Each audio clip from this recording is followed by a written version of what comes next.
Welcome back, everybody, to the Deposit That podcast. I'm sitting here with one of my young rising stars, Oscar Nunez. Oscar, welcome to the show. Thank you, Jeff. Thanks for having me. So you have a very interesting story on top of kicking ass in real estate at an early age with work ethic behind you and a drive and commitment and motivation. Tell everybody about what happened in your country before you came over to America. Actually, everything started through real estate. My dad was a big real estate guy back in Honduras, and most of the times where you're building your business, there's always people on top of you, unfortunately. So a situation happened where I was kidnapped with my dad. Kidnapped? Yeah, kidnapped. So everything was base hit, money related. It was a tough experience, but to be honest, that's what built me who I am right now. You were how old when you got kidnapped? I was 14 years old. Yeah. What was going through your mind when you were kidnapped? How'd they take you, first of all? Well, first of all, I was going to a soccer game. I went to pick up a friend because, soccer in my country is there's actually the rich people and poor people. So we were the ones who had the car. So we picked up all my friends in neighborhoods that were a little bit tough. Yep. So, with my dad parked, we got surrounded by 6 cars. And then they just put us back in the car. We were there for 2 days, asking for money from my mom until they actually finally released us. It was a whole tragic moment. But to be honest, through my mind, I was so courage about the situation because my dad was weak, knowing that I was next to him. But there was one person that had to be a little bit more brave, and that person happened to be me. Wow. When before it was never like that. Even at that age? At that age. I was a quiet kid all the time. But at that point, I realized there was somebody had to step up the game and really in order to get out of the way. So how long were you actually kidnapped for? For 2 days. Wow. What was that like? To be honest, I thought I was dead already. Seriously? Yeah, so for me, I never had any hope as far as I was going to get dead alive. There were so many situations that I personally could escape. My dad was going to stay. Yeah. And my dad would always tell me, Oscar, go. Because there were so many situations. I could have jumped off of the car. You don't want to leave his side, though? I told him, look, if I leave and you wake up that next day, I will not be able to live my entire life in that mindset. Oh, my God. So it's either we live together or we escape together. There was no other option. Now, were you close with your father before that? Yeah. So really that's kind of like that's your guy, that's your rock. My dad, every soccer game he was there, he would get out of work and then he just dropped me off, watch me for 2 hours. Doesn't matter. He had an appointment for a real estate guy, big real estate. It doesn't matter watching my kid play soccer. So he would drop me off, pick me up, and it was always the same. Oh my God. Yeah. So I was like telling him, look, I couldn't live with that mindset, knowing that you died because of me. I wouldn't be even here. I'm pretty sure. So that's fucking crazy. I mean, kudos to you for like being a strong kid at age 14. And look, I think life causes us to grow up faster, and obviously we like at times, and obviously that experience doesn't compare to many other people's struggles, if you will. I don't think anyone's ever really been kidnapped that I know. I'm sure they have. They don't tell anybody, right? So from there, then you guys came to America, or what's the story? Yeah, we came to America. We came here for 5 months and a half. We were in the process. They only gave us 6 months to stay here legally, but my dad was never the guy. He wanted to work for anybody else. So when we were here 5 months and a half, he was working for somebody else. He was like, Oscar, this is not happening. We're going back to our country. We went back to our country for another 2 years. He built his business triple, and now they were more on top of him, right? Because they already knew who he was, and now he came back and he built a little bit more. But this time was serious. This time when they were asking an X amount of figure, when they asked too much money, is because they just want to kill you after because they don't need you. Sure. So there was one morning, Saturday morning, I'll never forget that morning. My dad's knocking on my door, like really hard. He was like, get your stuff, we're leaving. So myself, I thought we were just going on vacation because he would always do that randomly. Oh, we're going on vacation next week. So I was like, okay, we're ready. So he told, pack up everything, and we're leaving. So I went to the kitchen. I saw the passports on the table. So I was so excited. I was like, we're going on vacation. So guess what? I just brought 1 pan, 2 shirts. Because every time we go on vacation, we would go shopping. Yeah. And then I put everything in my luggage. I was like, we got in the car. So I was excited. My sisters were excited. But my dad was just spitting. And my mom, you see the face of my mom. It was a different kind of face when like we were fear? going on vacations. Yeah. It wasn't a vacation face. No, it was not a vacation face. I didn't know what happened. So that was back after we were kidnapped. We came here. We went back. And then we were driving. My dad, he asked us, do you want to go to the United States? You want to stay in the area? And then we didn't know exactly what it meant. So I was like, okay, we want to go to the United States. My dad went to hide somewhere else that I don't even know where we went to hide. It was a mountain and everything. And so he told us, turn off everything, your phones, don't talk to your friend. And that was my last senior year. And the next day, every classmate was going to go meet me at my house because he had to plan something for Monday. Yeah. And then, so everybody was calling me and texting me, but my phone was dead. My mom was crying and crying hysterically, and they told us what happened. And they told us either we never come back to Honduras or we live in a different kind of the country. I told him, look, I'm tired of this. We're living out of the country. So we left with small luggages. We left our cars there, clothes, everything. We left everything Still there. inside. Well, right now they're still taking care of my family, selling some stuff, but my house is still there, abandoned pretty much after that moment. But ever since we came here, my dad didn't work for 3 years, and pretty much he lost all his savings because he was not working, he was not doing anything. He was trying to build his business. And that's when I came into the picture, right? I was like, I need to do something for my family. And that's when I got into real estate. So what actually got you into real estate? Is it because your dad was in it, or you saw money in it, or opportunity? My dad, I was never wanted to do real estate. My dad was always a real estate guy. He went to real estate school, but it's in English. So we only been in the country for a few years. He didn't know the language. He fell a couple of times. So I felt bad for him. I was like, you know what? I'm just going to do it for you. I went. I didn't pass the first, second, third time. You didn't? I did it. So I passed on the 8th time. Wow. But you failed 7 times in class. I failed 7 times, but I'm the type of guy. I was like, I'm not gonna let any. I didn't want to do real estate, but just knowing that I was failing at something, I was like, it's not happening. So until I passed my exam, I didn't want to do real estate still, but I think it was meant to be. First week, I got my first listing, but it just came out of nowhere. 6% while putting up a sign. A buyer passed by. Wow. He was like, "Oh, you selling the property?" Yes. I double ended the deal, 6%. Wow. The deal was like $550. I was like, I'm sticking. Made 30 grand. And that's it. A day. I'm staying there. So that's pretty much how I got into the real estate business. So, okay, from there, so you walked in, you got lucky, you closed your first deal. What kept you going, and what have you learned in the past? Have you been doing real estate? How long now? 2 years? 1 year full time and 2 years part time. So in your 3 years of experience, share some stories. What have you experienced? I mean, everyone looks at you, I feel like from the outside looking in, like you're lucky, like you're a young kid, right? Like you can't keep it up, you can't do any better, right? Yeah. And you're kicking everyone's ass. Yeah. And I was you. I told you the first day I met you, I respect the hell out of you because I was you. I was never kidnapped, mentally kidnapped maybe, right? But I was not, coming from your background and didn't face the adversity you faced, but I still got into the business at age 20, kind of like yourself, right? So how do you deal with all the people, hating on you or trying to now figure out what you're doing and, what are your experiences been? Well, at the beginning, to be honest, when I got into real estate, everybody told me, you cannot be a listing agent. You're too young. Right. You cannot be a listing agent. They told me I couldn't do mortgages and give people money that were 30 years old than me. I did a couple $100 million so before mentally, 25. when everybody's telling you that, it's not like you're trying to, contradict themselves, but you're thinking maybe it's right? Maybe they're right. Yeah, they must know what they're doing. Yeah, correct. So I was waiting 5 months. I didn't do any deals, and I was closing buyers, 3, 5, 6 buyers, right? And I was like, maybe it's right. Maybe I'm a buyer's agent. But I saw this listing agent had the leverage to do whatever they want. I was like driving around buyers. I was like, it's impossible. So there was one time I was like, I'm tired of this. I took 3 months. I put all my savings. I was like, I'm going to prospect every single day, not generate one rental, one buyer, nothing. I'm going to spend 3 months straight up door knocking, which most of the people know me as door knocking. Yeah. So I spent 3 months straight up door knocking. Out of those 3 months, I got 9 listings. So then I realized it's not right. It's based on how people look at you. And what's in your head? Yeah, it was in my head. And when you said what it makes me pushing, I block everybody on my Instagram stories. Serious? Because mentally, I would look at these other people. I'd be like, what is this guy's doing better than me?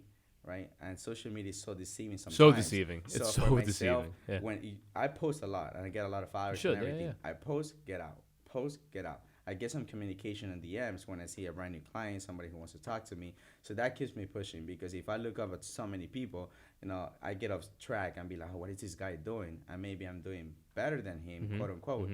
So pretty much that's what. So I think it's important to know, you learned that at an early age, right? Yeah. I think a lot of the world, I think the 40 and up crowd, they all think the Instagram followers, that's their success level, right? They forget you still have to do business, And I feel like people do get caught up in that, only 50 people liked my post today, right? And I was thinking earlier, as I had some dead time between this interview and the last interview, I'm like, I don't give a fuck if I have 100 followers or 10,000 followers. Yeah. How am I making money, right? I could have 2 million followers, but if it's not making me money, they're irrelevant. I don't like 2 million people, so I don't really have 2 million friends. You know what I mean? But how is it correlating? How are my services, experience, and education correlating to my pockets and bank account? Correct.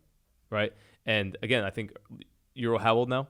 Me 23. You'll be 23. Learning that at 23, you're 100 years ahead of everybody else right now mentally because of that. And I needed to do social media not because I believe in social media. For myself, I needed to create a brand. You have to. Every client that I door knock, what's your Facebook? What's I your add Instagram? them right away. Yep. The reason I do that is because I don't need to follow up Correct. with them as much. Correct. Now, they just look at my post, Yep. just listed, just sold, Yep. just listed, just sold. Speaks now, for itself. Now they call me, Oscar, you listed this house around my blog. I totally forgot about them, Yep. but I have them on my Yep, social yep, media. yep. So it's a whole different. It's huge. Yeah. And it's free. Yeah, it's free.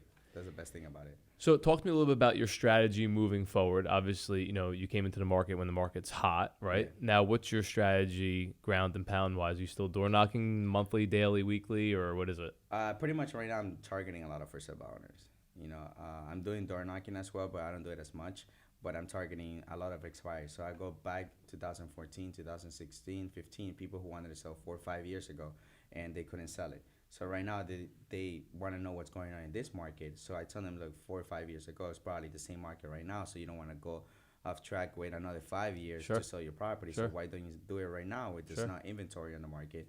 And most of them actually listen to me. And the price point they're getting today, it was the same price what they were getting 5 years ago. So they don't want that way another 5 years to get in the same price. So pretty much I'm going really back 5, 6 years ago, all the expires. I don't go to current expires. Yeah, everyone else is chasing them. Everybody's doing the same thing. I just call them, make the appointments is a little bit quicker. But for those who are being in a bit expired for so many years, first of all, They the forget realtor about is definitely not following up. At all. Second, that realtor probably retired Yep, already. yep. And third of all, the market. By retired, you mean quit. Yeah, quit. Yeah, yeah, yeah. pretty much. Yeah. And then the other market, nobody's actually thinking about it because it takes a lot of work. But So, in your opinion, at 22 years old, what separates you from everybody else? I think consistency. Every single day you're gonna see me in my office between 9 and 12. Besides today, I made an exception for you. I appreciate that exception. I know. Yeah, 9 to 12. I'm on my phone. Don't bother me. No. You're gonna get a couple listings from this podcast, so Well, it's gonna pay off. hopefully. It'll pay off tenfold at Yeah. least. So between 9 and 12, I have nobody bothering me. Nobody. Nobody. What are you doing through that time frame? Prospecting. So I have my team, everybody on the same table, calling the same numbers for sale by owner, following up everybody expires. Then I'm preparing. My week consists actually in prospecting. So I spend, I would say, 3 hours following up on my current deals. I'm actually hiring my first admin February 1st, so I could leverage everything there. So my job is gonna be prospecting, appointments, and closing. That's about it. So I prospect between 9 and 12 every single day, and then I go door knocking between 5. Right now I'm doing between 2:30 and 5 because it gets dark. Yep. But during the summer, 24/7. 4 hours Yep. door knocking consistently.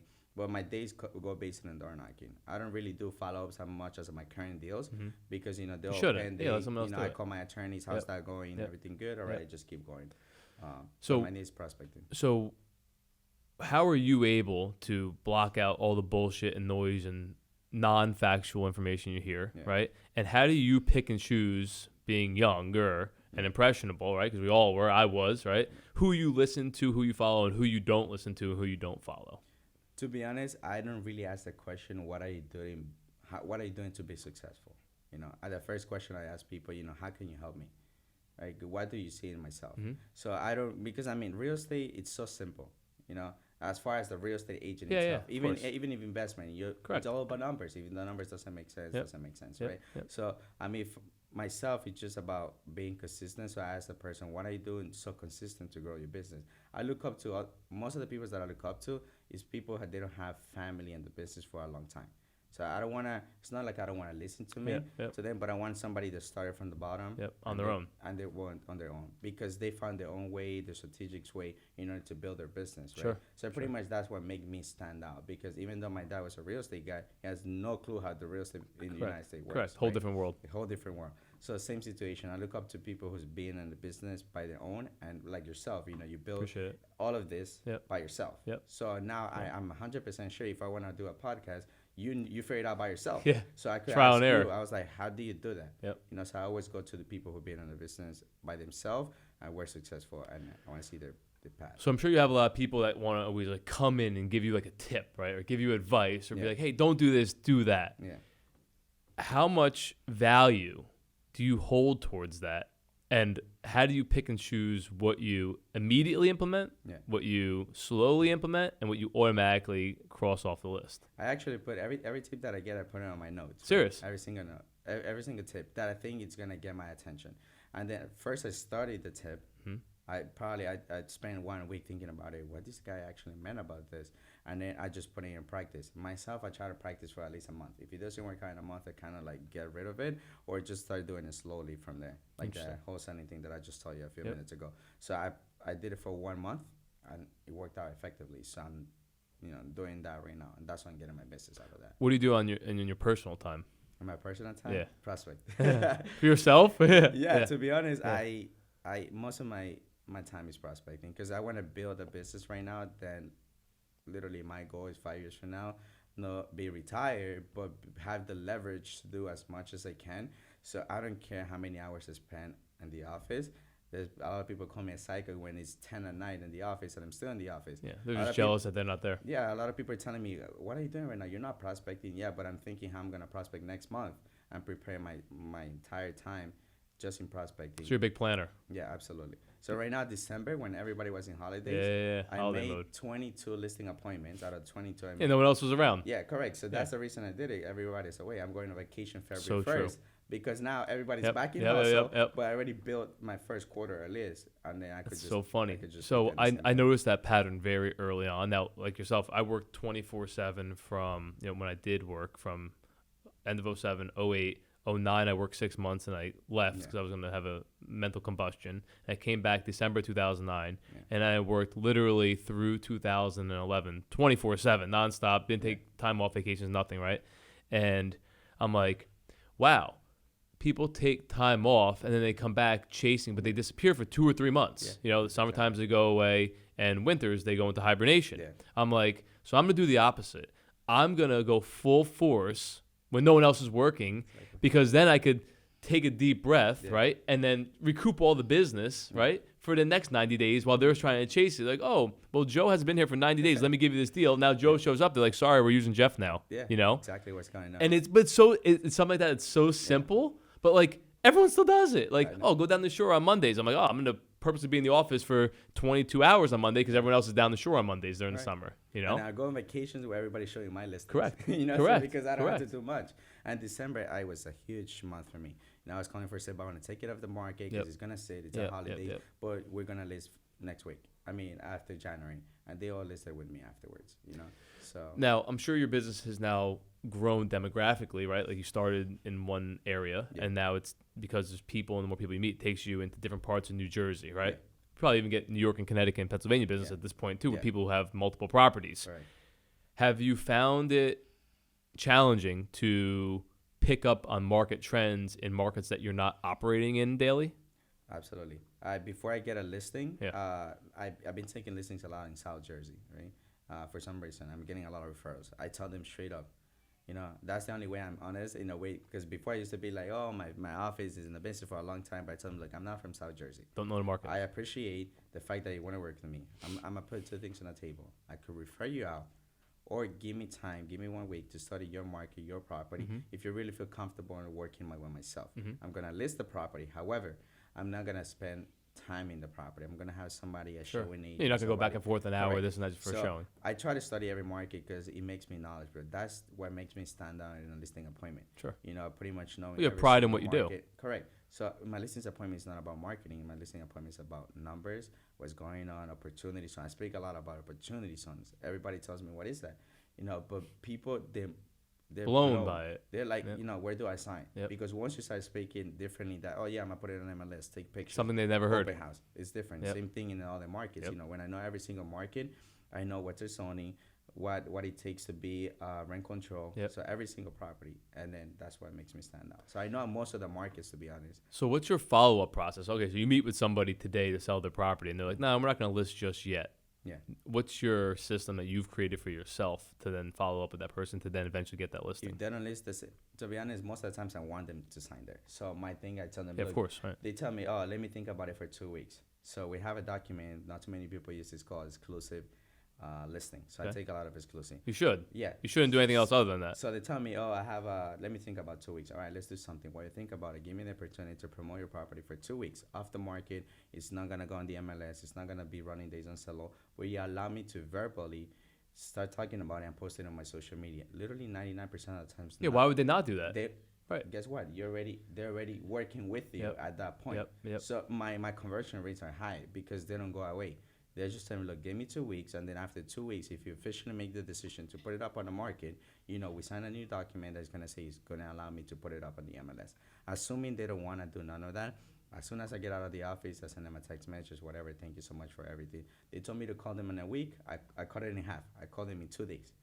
Because most likely they met with another realtor last week. They told them the same thing. Of course. And the week passed by already. So now you're undercutting everybody. Yeah, correct. So I called them, hey, look, let me ask you, what's going through your head? Because 2 heads are better than one. What's the main thing? And the main thing that concerns you, the only person who has the answer is me. Because there's 2 things that you're thinking about. Finding the next home. Yeah. And second of all, commission. Most of the people's commission. Right, what are you taking from me? Yeah, correct. So most of the people, they want to sell, but the main thing they're thinking about is commission. Right. They focus on so short-term numbers. And it makes sense. I explain how it works. And my contracts are only 2 months because I try to sell. My average days on the market is 8. So have you ever had a property listed that you didn't sell? Just one, but you let one slip through the cracks. What's the reasoning? I had 2, but they came out in the market with my prices. But one of them, she wanted $950. Yeah. I told her the house is only worth $820. She was like, no, everybody wants to buy it for $950. I was like, no, $820, $820, $820. But I wanted that listing so bad because good location, the sign. Get buyers from it. Yeah. So that was my only overpriced listing I ever take. I don't take overpriced listings at all. Would you do it again? Nah, I would never do it again. So it was $980. Took professional pictures. $820 was my price. I had it in the market for 3 months. Next day, she listed with another agent. $820. 2 days on the market, gone. Come on. So I didn't even blame myself at all. She literally priced it at $820. 2 days on the market. Listen to exactly what you said, and then you lost out on the money. Yeah.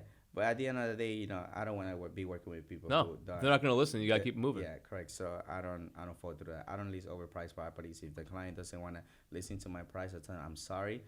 Other agent can help you. I'm not here I'm going to spend time, money, and I'm going to put up a for sale sign outside that's going to be sitting for 3 months. I'd rather put a sold sign than a for sale sign.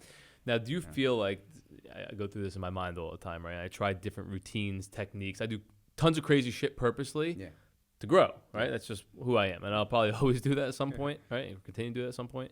So do you believe because you were kidnapped and you really sat there and said, fuck, I might be dead. I might not make it to see tomorrow. I might not see my mother or my sister again, whatever the case might be. My family, I'm gone, right? And my dad's going to go with me, right? Yeah. Do you feel like because you've already faced that, nothing else irrelevant really matters at this point? Sure.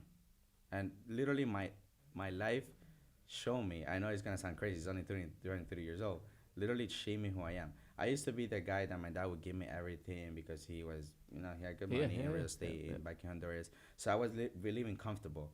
I moved here for 3 years. My dad was living out of saving. We hit bottom. I was like, where am I? This is not what am I doing to help? This is not the life I was used to. So I was in both positions in my life, the good life and the bad life. So I was like, I don't want to be in the bottom life for sure. So that's when I started getting into the business and it shaped me who I am. I mean, there's so many people that did dirty to my dad, the people who kidnap us. It might be people that it's even related to us. Sure. So it's kind of like I don't trust too many people. I appreciate many people, and I respect every person that I'm with. But I try to be small with my circle and just keep it going from there. But yeah, everything that happened in my life, it's literally who shaped me. I was a quiet kid. I was the kid back in the room. You're still kind of quiet though, I feel like. You show your personality a little bit. Yeah, somewhat. But I was the quietest, right? I was like, I mean, I knew a lot of people because they know my personality, but it was not like I'll be here out speaking to other people. Interesting. So for somebody that's looking to get into real estate, let's just say under 22, right? I love focusing on fresh blood, young blood, right? Because I feel like you can mold them if you do it the right way. Mm-hmm. And I feel like you can make an impression on their overall well-being in life and really give them that guidance, right? And I can tell you that I don't want to say I didn't have the guidance. Yeah. I think because I entered the business when I did, at the age I did, under the circumstances I did, under the market conditions I didn't have that guidance that I needed. Yeah. No one really had guidance. No one even knew if the world was going to exist tomorrow, right? So what advice would you give the younger kids, younger than you, believe it or not, how to get into the business, how to ease into the business, how to go full speed into the business and get started? One, get out of the party life, right? Immediately. Immediately. And the worst thing is like real estate, it's a all party life party. too. So Yep. once they come Yep. in, myself at the beginning, I'm not It's gonna all lie. bullshit. I was like, it was all party. I just got out of high Yeah, school. free And it drinks, was like, yeah, whatever. yeah. And then I got into real estate. I was like, I get to Yep. suit up to Yep. drink as well. That's one of them. Don't get into that party lifestyle in the real estate because everybody lose tracks at least Sure. for 1 year Sure. party and then realize I had no business, Sure. right? So I myself is prospect literally. I was used to spend Saturday and Sunday door knocking and doing open houses a lot. A lot of people ask me, Oscar, how you doing this? Yeah, why are you working the weekends? No, but they're asking me how you do so much business. I was like, real estate is so simple. If you call every single coaching mentor, whoever you want to call it, oh, what are you doing in your business as an agent? Oh, call, door knock, open house. Go to another one, call, door knock, open house. Yep. So everybody's doing the same Same thing. Just about literally consistency and become really, really knowledgeable in every aspect of the business. Myself, I cannot say I've been in the business for 30 years. Yep. I cannot say I sell 200 houses a year. Yep. I cannot say that. So Yep. as I mentioned before, my listing presentations are only 10 pages, but I don't even show them here. This is my marketing. However, I'm going to teach you how to do offset capital gains, how to buy another property, how to get seller's concession. So I started, 3 families right now, rent control. If you leave one floor, it's not rent control anymore. Once you start speaking ahead of the game, most of the average realtors doing, they don't even look at me like as a kid anymore. As soon as I walk in, Probably they see respect me, the hell out who of you. is Yeah, this, yeah, yeah. right? Yep. So, but once you become knowledgeable, as soon Yep. as I walk in, I tell them, look, that small detector is not going to work out because as of November 2017, Yep. it has to be 10 years sealed. Small details like that. Have you ever lost business from being too honest with somebody? One actually, and it was just yesterday. We called the guy. I was like, "Why didn't you list with us?" And he was like, "Oh, cause he had an illegal kitchen, right?" And he was like, "You should remove this." And the other agent told him not to. Remove Don't it. worry I about listed- it. Now the deal will die when they get their mortgage from Bank of Absolutely. America. I didn't want that deal because I was gonna take professional pictures, waste some time, waste some money, and then later on go to CEO. It was not gonna happen. It's funny. So giving the parallels, when I started, everyone's like, "Oh, look, give the kid the deal. Give the kid the deal." I'm like, "Kid, I'm kicking your ass. Like I do X amount of deals per month. You do the same amount per year. Kid, okay, kid. But it was funny until I really turned 30, I guess I could say. That's when I really started getting more respect, and it was more so when I went out fully on my own and basically gave the middle finger to everybody. Like, all right, I'm tired of playing in your sandbox. I'm gonna create my own sandbox under my own terms, with my own rules. Because you guys are you're on my same team, and you guys are like still treat me like I'm a kid, and I've made more money than you, I've done more business than you, I've taken more risks than you, and I'm smarter than you because I've put the time in to learn the business, right? And I've lost plenty of deals by telling people the God's honest truth, and it became so frustrating. That's why I stopped doing residential mortgages, because I would sit there and be like, look, here's the bond market, here's the interest rate, I'm not making this up, right? Here's Bank of America. Just because the rep at Bank of America told you you're getting X, I'm telling you, you're not. He's lying to you. Like look, here's Bank of America's advertised posted rate, and they would still go to Bank of America. I feel like when it's money and real estate, a lot of emotions are involved, and people just don't understand. So it's almost advantageous not to be educated in this business to be able to do deals, because like you don't create fear in somebody by over-educating them. But people love that. I mean, myself. I mean, yourself. I mean, at 30 years old, I guess you had to be somewhere in. But myself, like, I have no other option, right? Because they look at me, as I said before, I'm a kid. They look at me like as their literally son, right? So I need to speak highly about something that most likely they don't know in order for me to get the business. So for every young realtor getting into the business, even if it's like somebody out there, but it's brand new in the business, standing out more than just knowing how to do open houses, how to take pictures, because everybody talks about that in the same listing presentations. I realized I was in different. I went to listen appointments with different other realtors just to learn. But everything they talk about, I mean, the client will be like, "Hurry up! I know that. What's the number? What's the commission?" At the end of the day, that's what they want to look at, right? What am I making? Yeah, what am I making? And how much are you making? Yeah, a lot of people be like, "No, look, this is my market. I don't care. Show me what the numbers are." But once you start educating in a different level, that they're like, "Oh, didn't know that." 3 families has to be a green card. Has to have a green card. Sure. A lot of people. It's so simple to know that. They think that's like a citizenship card. Green card. There was one guy who told me I'm that. sure. I was like, what are you talking about? You need to get a certificate from Trenton every 5 years. Oh yeah, I have it. Right. So I started speaking about NOI. I I don't say net operating income. Yeah, I say NOI. NOI. So I was like, what is that? I could have just said net operating income, but that makes me smarter than in the listen presentation. Sure. So every person that's brand new, just trying to learn every single term and stand out from and be consistent. Because myself, I cannot select 1 week because 90 days from now, that week is gonna hurt me. Sure. So every single day has to be the same thing. So what are your goals for 2020? For 2020, I want to close 72 properties. 72, 6 month. Yeah, 72. What dollars does that come out to, million wise? About 30, 40 million? Yeah, 42. 42 million? Yeah. And so they say, like, I've been hearing frequently, like, you can overestimate what you could do in a year, but everyone underestimates what they could do in a decade. Yeah. So by the time you're old and you're 32, right? Yeah. So come 2030 when we're sitting here and I'm probably fully gray, right? May or may not be alive. Yeah.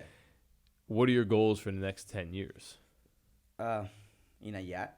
A yacht? Okay. You like boats? Basically in a yacht, right. Yeah. No, pretty much my main goal by 27, I really want to start leverage my time. By 30, I really want to be, you never fully retire, but somewhat financially independent. Financially independent, where I could leverage every single aspect of my business. I don't want to be a real estate agent anymore in the next 3 years. Mm-hmm. So that's not my goal. Yep. I mean, I'm trying to build a team is strong enough where, brand new agents come into as well. They learn the system and they start, getting the business rolling. So because that's an avenue to make business. Of course. My main thing, I want to buy and hold properties, have units and development and stuff like that.